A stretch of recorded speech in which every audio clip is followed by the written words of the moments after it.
Gracias por continuar con nosotros. Fueron 4 años históricos para el presidente Joe Biden, que en cuestión de días le dirá adiós a la presidencia y a su carrera política. Hubo polémica, decisiones históricas y hasta guerras que le pesaron a Biden y a su partido, hasta enfrentarse con una contundente derrota que dio paso a una nueva era en Washington. Randy Serrano nos tiene un resumen de la presidencia de Joe Biden. I, Joseph Robinette Biden Jr., do solemnly swear. Cuando Joe Biden asumió la presidencia en enero de 2021, el país y el mundo estaban en medio de una crisis histórica por la pandemia de COVID-19. La misma que fue el primer reto monumental para Biden, quien además se dio la tarea de sanar una nación golpeada por la división política. En su primer año lideró una campaña de vacunación masiva que lentamente permitió reabrir la economía y normalizar la vida diaria de millones de personas. Sin embargo, ese mismo año el caótico retiro de tropas de Afganistán en agosto marcó un punto bajo en su presidencia. Las caóticas imágenes de Kabul dieron paso a fuertes críticas hasta de sus propios aliados. Luego, en 2022, la invasión de Ucrania por parte de Rusia dominó su agenda internacional. Biden consolidó el liderazgo de Estados Unidos en una coalición global que apoyó a Ucrania con miles de millones de dólares en asistencia militar y sanciones severas contra Moscú. Ese mismo año, el presidente enfrentó presiones internas por temas económicos. Aunque durante su mandato la inflación se redujo lentamente tras su pico más alto en décadas, los desafíos persistieron con tasas de interés elevadas y una economía que parecía frágil. En 2023 las tragedias no faltaron. Los tiroteos masivos y los desastres naturales como los incendios devastadores en Hawái pusieron a prueba su liderazgo, mientras que la frontera sur seguía siendo un punto crítico con cifras récord de inmigrantes. El conflicto en Gaza se sumó a su carga en política exterior. Aunque Biden reafirmó su apoyo a Israel tras el ataque de Hamas el 7 de octubre, enfrentó críticas globales por las consecuencias humanitarias en Gaza. 2024 fue quizás el año más complicado para Biden. Not about me, it's about you. En julio, tras inmensa presión de su propio partido, Biden sorprendió al país al salirse de la contienda presidencial, citando, entre otras cosas, la necesidad de renovar el liderazgo demócrata. Su decisión dio paso a la nominación de Kamala Harris para la presidencia. En noviembre, Donald Trump derrotó a Harris en las elecciones y se convirtió en el presidente electo por segunda vez, mientras que los demócratas sufrieron pérdidas significativas en el Congreso, abriendo así una nueva era en Washington. Biden termina el 2024 habiendo nominado una gran cantidad de jueces a las Cortes Federales del país. Por lo menos 235 magistrados fueron confirmados durante su presidencia. En la Casa Blanca, Randy Serrano, Telemundo.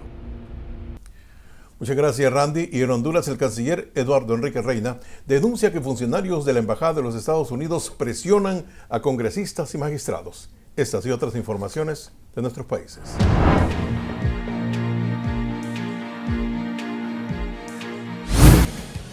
El ministro de Relaciones Exteriores, Eduardo Enrique Reina, afirmó que algunos funcionarios de la Embajada de los Estados Unidos con demasiada frecuencia contactan a congresistas y magistrados de la Corte Suprema de Justicia para presionar en asuntos internos y de interés nacional, como la reforma a la Ley de Energía o a la sentencia de inconstitucionalidad de la Ley de la Sede. Añadió que cuando esa lista Ángel, cuyo contenido desconocen, se señala a quienes no ceden ante sus ilegales presiones. Tenemos el derecho de desconocer o de reclamar a la Casa Blanca o el Departamento de Estado el respeto al derecho institucional y las responsabilidades de su acto que pueden ser considerados de injerencia. En México, ese año tuvo marcado por un cambio de gobierno.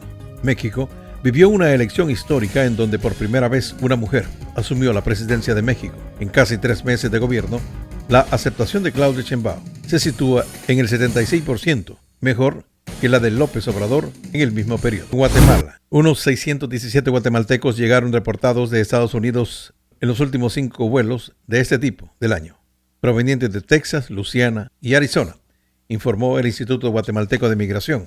Según las estadísticas oficiales compartidas a la prensa, en el 2024 recibieron un promedio de casi 10 vuelos semanales con personas que habían ingresado de manera irregular a Estados Unidos. De acuerdo con las cifras, en enero a diciembre del 2024, fueron deportados 61.680 personas, mientras que en el 2023 fueron 55.302. Las autoridades dicen que pretenden implementar estrategias que generen fuentes de trabajo para los retornados, considerando las capacidades adquiridas en Estados Unidos. Y en Venezuela, el presidente Nicolás Maduro dijo en un acto con la Fuerza Armada Nacional Bolivariana que el próximo año 2025 hará más patria, más independencia y más revolución en el país, que asegura gobernar por otros 6 años, tras ser proclamado ganador en las elecciones celebradas hace 5 meses. El jefe de Estado señaló que en el 2024 fue un año de victoria de la soberanía, de la paz, así como el año de la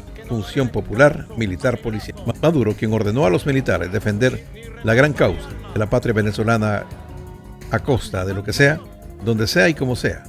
El líder chavista dijo que el 2024 fue también un año de grandes elecciones.